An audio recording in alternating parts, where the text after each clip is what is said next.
कर्नाटक में सरकार बदलने के बाद से पिछली सरकार के कानूनों को पलटने का काम शुरू हो गया है। कर्नाटक की सिद्धारमैया सरकार ने राज्य में धर्मांतरण विरोधी कानून को रद्द करने का फैसला किया है।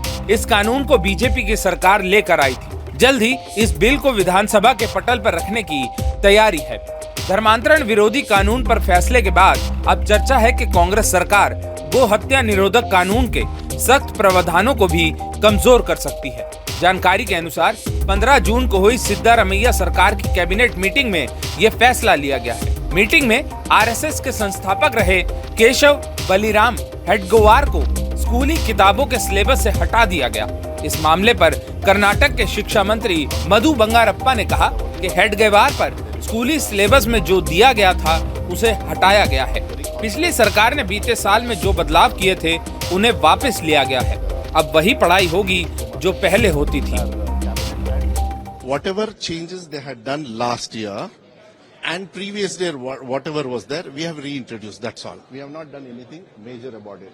But for some subjects, last time few Sahitis, they didn't wanted their subject because of the new committee. They didn't wanted to collide with the. No. I'm just giving you example. They didn't.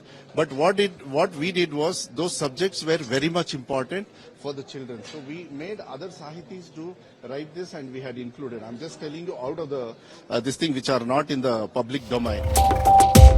धर्मांतरण विरोधी कानून को हटाने के कांग्रेस सरकार के फैसले को लेकर बीजेपी ने भी जबरदस्त हमला बोला है। बीजेपी नेता और पूर्व शिक्षा मंत्री बीसी नागेश ने कहा कि ये लोग मुसलमानों का वोट चाहते हैं। सिद्धारमैया की सरकार हिंदुओं के खिलाफ है। ये लोग तो हिजाब को फिर से लागू करा सकते हैं। ये लोग अल्पसंख्यकों का वोट हासिल करने के लिए कुछ भी कर सकते हैं और सब चीजों को राजनीति से जोड़ कर देखते हैं।